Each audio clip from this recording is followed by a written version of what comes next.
নমস্কার। আমি আমার সকল কর্মীদের কাছে গোটা রাজ্যব্যাপী আবেদন করতে চাই যে আমি নিজের আসন বালুরঘাটের গণনা নিয়ে ব্যস্ত থাকলেও গোটা রাজ্যের উপর আমার নজর থাকবে।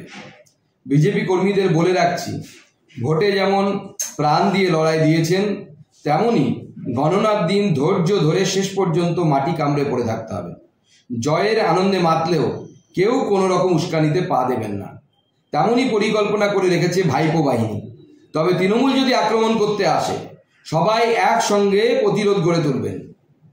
আর তৃণমূল নেতা কর্মীরা কান খুলে শুনে রাখুন, বিজেপি কর্মীদের আক্রমণ করলে কেউ কিন্তু পার পাবেন না। আমি সুকান্ত মজুমদার বলে রাখছি, প্রতিটি আক্রমণের হিসাব নেওয়া হবে, কোথায় কিভাবে সব ঠিক করে রাখা আছে। কোনো বিজেপি কর্মীদের রক্ত ঝরলে তার জন্য নরক দেখতে হবে, সেই ব্যবস্থা কিন্তু করব।